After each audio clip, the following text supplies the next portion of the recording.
เวียงจันทน์โฮงเฮียนพวกเฮาโฮโฮทั่วแดนลาวก้าวขานลือสาดึงดวงมาลาพุ่มหอมกุมไป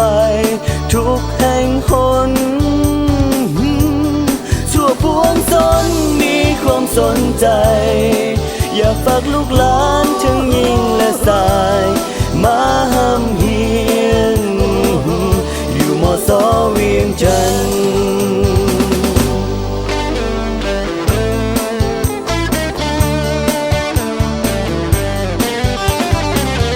มส.เวียงจันทน์แสนหักพวกเฮาโฮโฮสื่อเสียงเจ้าเฮาให้สัญญาว่าจะรักษาศักดิ์ศรีนี้ไปนานแสนนานตึกอาคารจะเสริมปัวแปลงใหม่ระเบียบวินัยจะเป็นเจ้ากรรมสมคำกล่าวขานโอ้โหหนึ่งในศรัทธา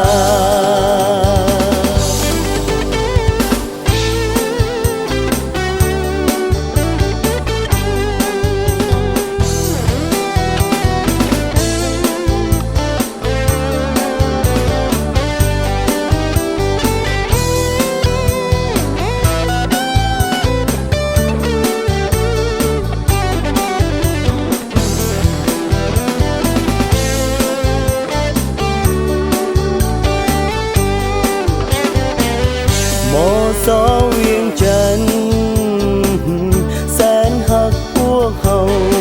โฮโฮสื่อเสียงเจ้าเฮาให้สัญญาว่าจะรักษาศักดิ์ศรีนี้ไปนานแสนนานตึกอาคารจะเสริมปัวแปลงใหม่ระเบียบวินัยจะเป็นเจ้ากรรมสมคำกล่าวขานโฮโฮหนึ่งในศรัทธาตึกอาคารจะเสริมปัวแปลงใหม่ระเบียบวินัยจะเป็นเจ้ากรรมสมคำกล่าวขานโฮโฮหนึ่งในศรัทธา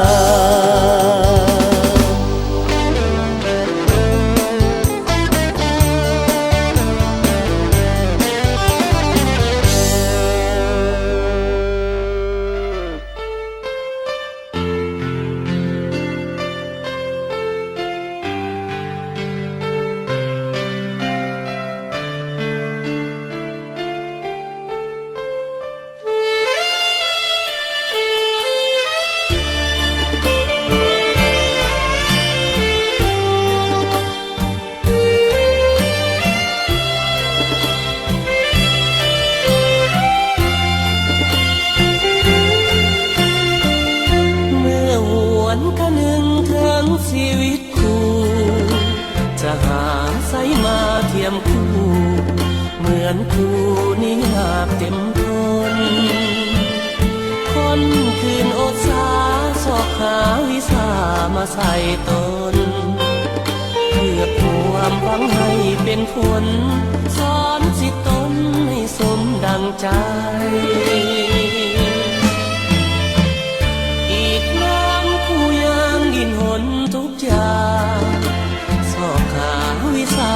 ต่างๆเพื่อมาสอนสั่งปาใส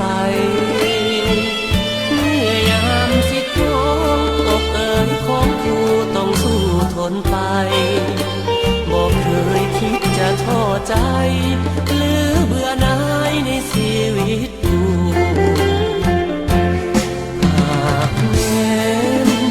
ผู้ใดที่เคยได้ผ่านชีวิตนั้นแสนดนเป็นหน้าอ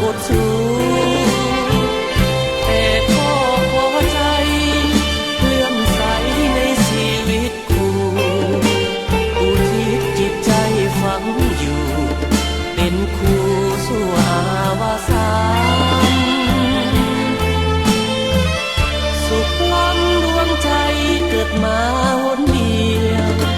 ด้วยหัวใจมาโน้มเนียวสิ่งเดียวขอปรารถนาเกิดมาเป็นคู่เพื่อหวังเสริฐสู่เด็กทั่วอาณาชาติใด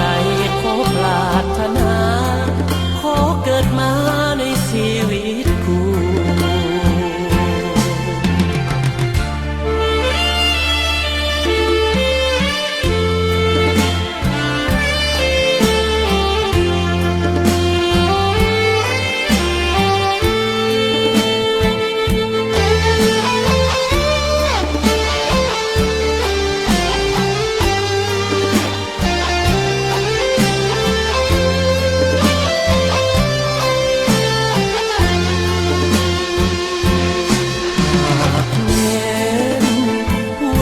ที่เคยได้ผ่าน